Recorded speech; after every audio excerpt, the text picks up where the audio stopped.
నమస్కారం నిరుమ. నాకు 2 ప్రాబ్లమ్స్ ఉన్నాయి. మొదటి ప్రాబ్లం ఏంటంటే, నేను ఇప్పుడు రిటైర్ అయిపోయాను. నా దగ్గర చాలా డబ్బులున్నాయి.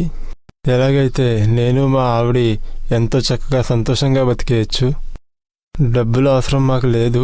ఇప్పుడు నేను జాబ్ చేయట్లేదు, వ్యాపారం కూడా చేయటం లేదు. అయినా కూడా నాకు రోజంతా ఒకటే మనసులో ఉంటుంది. ఏంటంటే, షేర్ మార్కెట్లో డబ్బులు అయినా, లేకపోతే ఏదైనా బిజినెస్ చేయనా, లేకపోతే ఏదైనా బంగారంలో ఇన్వెస్ట్మెంట్ చేయనా, లేకపోతే ఏదైనా ప్రాపర్టీలో ఇన్వెస్ట్ చేయనా, ఇవే విచారాలు రోజంతా నా మనసులో వస్తూనే ఉంటాయి. ఎలా ఉంటుందంటే, అక్కడ డబ్బులు చేసి అక్కడి నుంచి డబ్బులు సంపాదించాలని ఉంటుంది. ఏదైతే నాకు అస్సలు అవసరం లేదు. అయితే దీనికోసం ఏం చేయాలి? ఇంకా మా ఆవిడ కూడా వస్తామని అంటుంటుంది, మీ దగ్గర ఎంత డబ్బులున్నా అయినా కూడా మీ డబ్బు వెనకాల ఎందుకు పరిగెడుతున్నారని. నా వెనకాల పడినా ఏదన్నా బాగుండేది. ఇంకేం చెయ్యాలి? మీరు చెప్పండి. మొత్తం జీవితం అంతా నీ వెనకాలే ఉన్నా.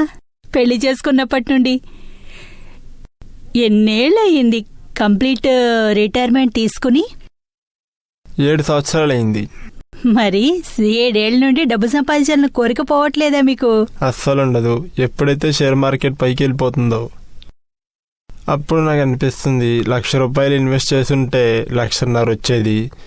ఇంకా బంగారం మీద ఇన్వెస్ట్ చేసుంటే అయితే ఎంత డబ్బులు పెరిగిపోయి ఉండేవి. ఇలాంటి భావాలు నా మనసులో ఉంటాయి. మరి మార్కెట్ తగ్గిపోయినప్పుడు, నష్టమైనప్పుడు? లేదా, అవన్నీ చూడను నేను. అసలు నేను పేపరే చదవను. నాకైతే ఒక భావమే ఉంటుంది, ఏంటంటే డబ్బులు సంపాదించాలి, ఎలాగైనా సరే నా దగ్గర డబ్బులు రావాలి. ఇది లోభం యొక్క పెద్ద గ్రంథి. ఇదే ఇలాంటి ఆలోచనలని తెచ్చిపెడుతోంది. ఎప్పుడూ ఆలోచించడం వల్ల డబ్బు రాదు కదా. కానీ ఆ సమయానికి చాలా ఆనందంగా ఉంటుంది. ఇలా చేస్తే అలా వద్దును, ₹1,00,000 వేస్తే 1,50,000 లాభం వస్తుంది అన్నట్టు. ఓ పెద్ద షేక్ లాగా అన్నమాట. దాంట్లో తెలియదు, కానీ దాంట్లో నాకు కొంచెం సంతోషమైన వస్తుంది. డబ్బులు నా దగ్గర రావు.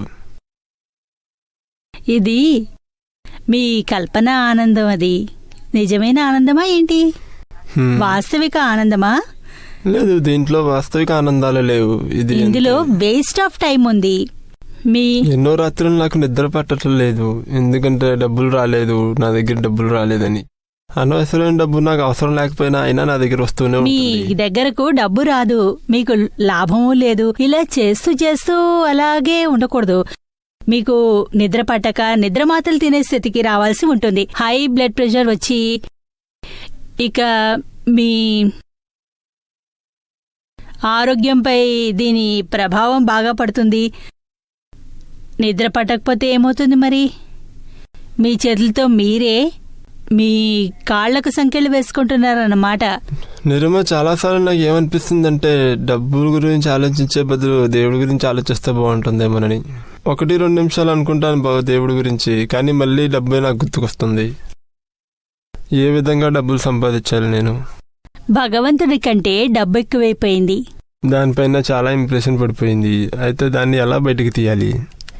ఎప్పటి వరకు దీనిపై డివాల్యుయేషన్ అవ్వదో, మీకు మనసుకి శాంతి విలువ రాదో, అప్పటి వరకు మీకు ఈ ఇబ్బంది ఉంటుంది ఖచ్చితంగా.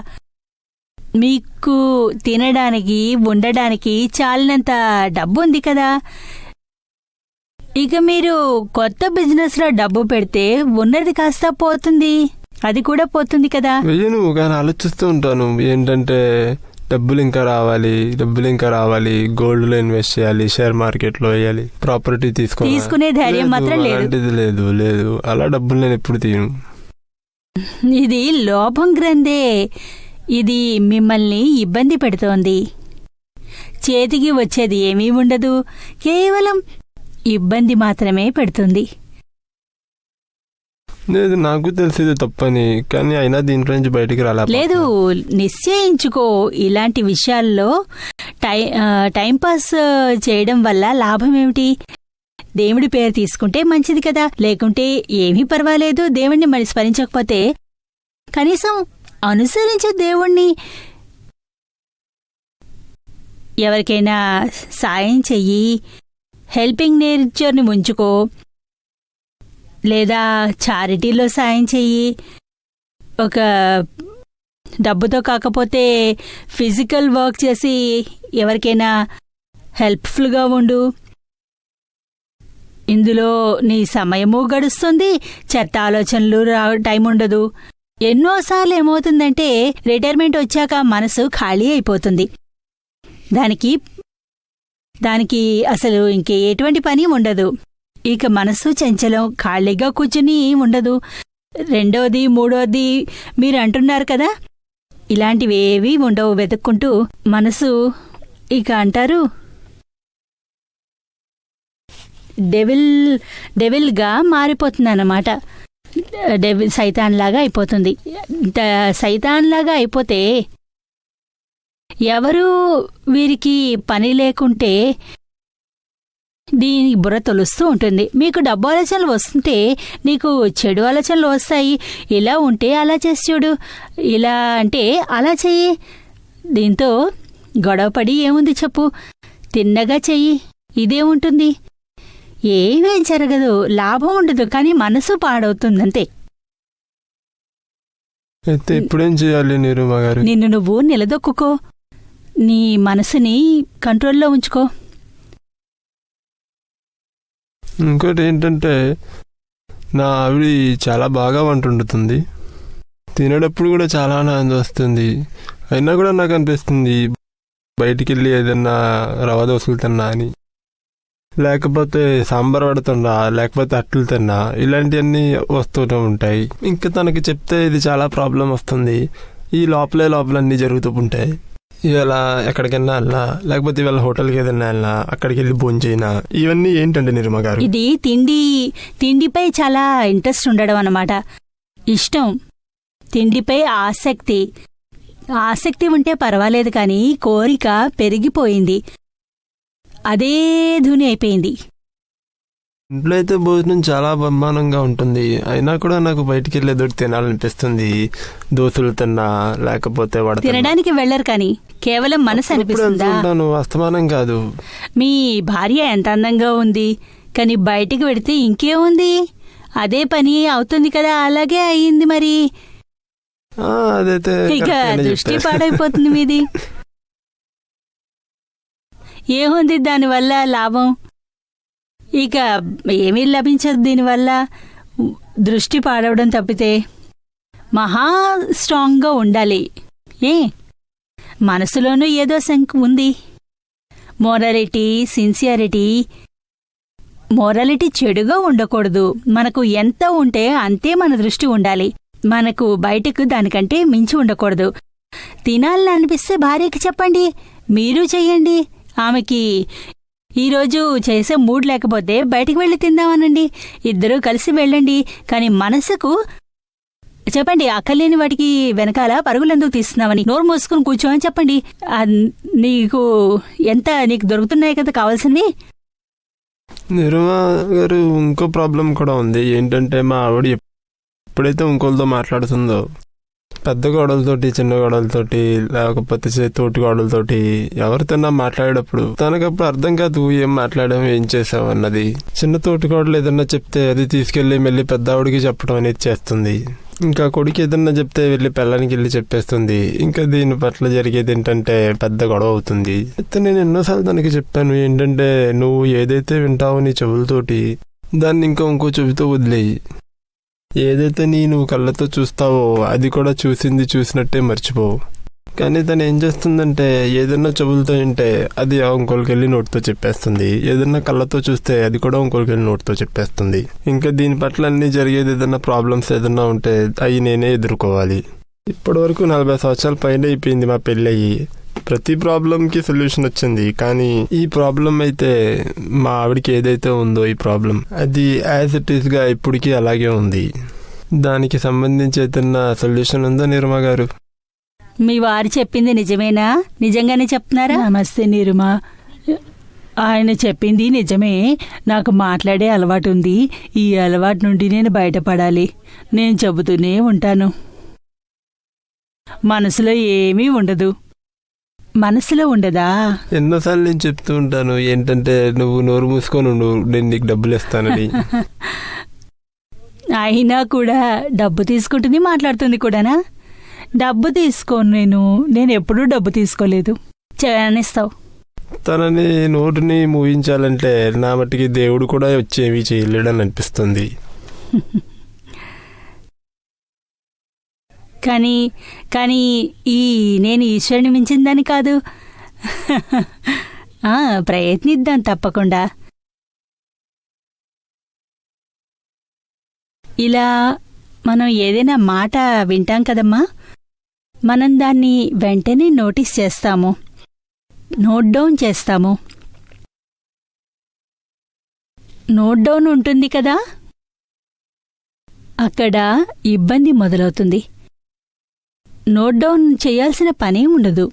అందరితో మాట్లాడడం ఉంటుంది కదా, అది చాలా విలువైనది అవుతుంది. మనం దాన్ని చాలా విలువనిస్తూ ఉంటాము. అన్ని మాటలకి మీరు డివాల్యుయేట్ చేస్తూ ఉండండి. ఏ మాటకో విలువ లేదు. ఏ విషయం అయినా మీ వరకు వస్తుంది కదా, దానికి విలువ ఉండదు. ఇక ఆ మాట ఈ చెవిలో నుండి వెళ్ళి ఇక్కడి నుండి బయటకు వస్తుంది. కానీ ఆ మాట ఎలా మీ దగ్గరకు వస్తుంది, బయటకు వస్తుంది నోటి నుండి అన్నది, దీనివల్ల మీకు చాలా బాధపడాల్సి ఉంటుంది. తెలిసిందా? బాధ ఉంటుంది కదా. డివాల్యుయేషన్ చేస్తూ ఉంటే ఏ విధంగానూ ఈ మాటకు విలువ అనేది మనస్సులోకి వెళ్ళనీయకూడదు. ఈ విషయంలో సుఖం, శాంతి, ఎక్కడ ఏ విషయంలో సుఖం, శాంతి ఉందో, బావుందో, దేవుడి పేరు తీసుకోవడం, ఇతరుల నుండి ఇవ్వడం అయితే చేయడం. కానీ ఇవేవి వేరేమైనా చేస్తే లాభమే లేదు. దీనివల్ల విలువ ఉంది. ఆడవాళ్ళకి పెద్ద అలవాటిది. వారి కడుపులో ఏదీ నిలవదు, కడుపులో మాట ఆగదు. ఎప్పటి వరకు మన వరకు వస్తుందో ఒక మాట అందరికీ చెబితే గాని తిన్నది కాస్త అరగదు, అస్సలు అరగదు. తనకు తెలిసిన మాటని నలుగురికి చెబితే గాని అప్పటికి గాని తిన్నదరగదు. మీరు దీని గురించి తీవ్రంగా ఆలోచించండి.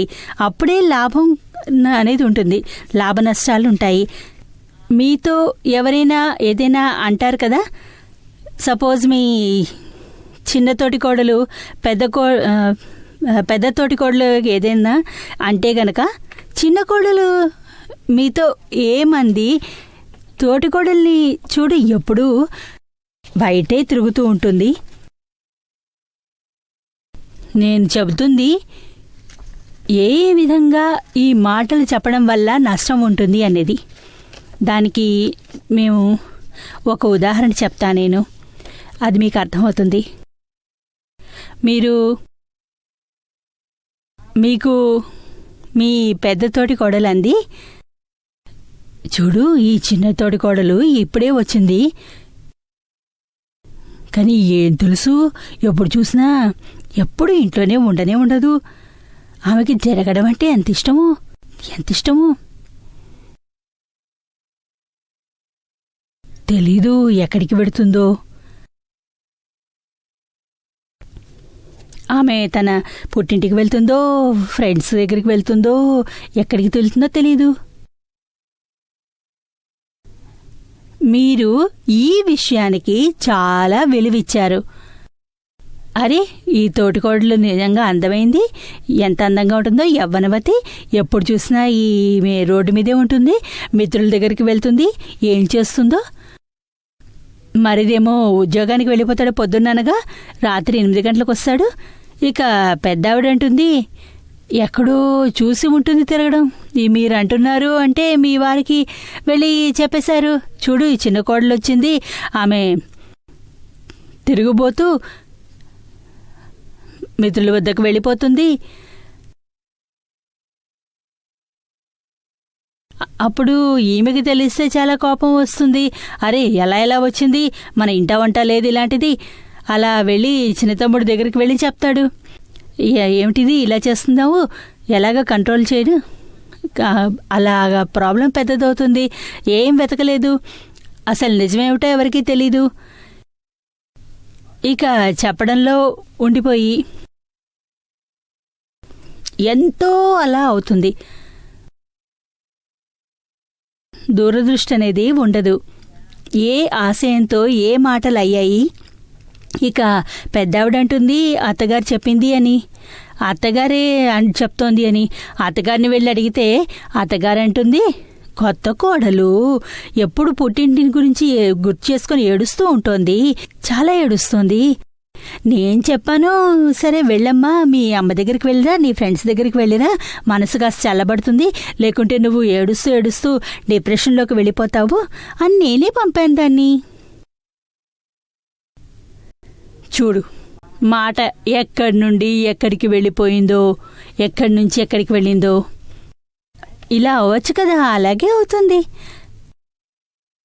విషయం మాత్రం ఏమీ ఉండదు. నిరుమా, అందులోంచి బయటపడాలి, మార్గం చెప్పు. ప్రతి స్త్రీ ఇందులోంచి బయటపడాలి. ఇందులోంచి ఈ మాటకి విలువనివ్వడానికి ఎందుకు? ఇక మీరు ఏమీ తెలియదు కూడా. బహుశా వెళ్ళిందేమో, తిరిగి రోజు తిరగడానికే వెళ్ళిందేమో, కానీ దాని వెనకాల ఆశయం ఏమిటి, దీని వెనకాల కారణం ఏమిటి? దానికి కారణం తెలుసుకోవాలి. దాన్ని ఎవరు తెలుసుకోగలరు? మన దృష్టి ఎక్కడి వరకు వెళ్ళదో మనం వెనకాల తెలిసి అనుకుంటూ ఉంటాము, మనకు తగ్గట్టుగా మార్చుకుంటూ ఉంటాము, నడుచుకుంటాము. అయినా మనసులో ఏమీ లేదు గాని తెలియకుండానే చెప్పేస్తా. అలాగా మీ మనసుని ఎవరు అదుపు చేస్తారు? మీతో పాటు అన్ని చోట్లకి వస్తుంది. మనసుకి ఇలా చెప్పి ఎక్స్క్యూజ్ తీసుకోవద్దు. అందరికీ చెప్తావు, నా మనసులో ఏమీ లేదు, కానీ మనసు మాత్రం వచ్చేసింది, మాట మాత్రం వచ్చేసింది, ఈమె చెడ్డది అని, కోడలు చెడు మార్గంలో వెళ్తోంది అని, ఈ తప్పుడు వ్యక్తి అని, కులట అని, అలాగా ఇలాగా ఇలా ఏదో ఒకటి మనసులో నడుస్తూనే ఉంటుంది. అప్పుడే మనసు నుంచి వస్తుంది బాటికి. లేకుంటే కొత్తగా పెళ్ళే వచ్చింది, పాపం పుట్టిల్లు గుర్తొచ్చింది ఇప్పుడేను, మిత్రుల వాళ్ళందరూ బాగా గుర్తొస్తున్నారు, అందుకని ఏడుస్తోందేమో పాపం. తర్వాత నెమ్మదిగా సర్దుకుంటుంది, తర్వాత వెళ్ళదప్పుడు.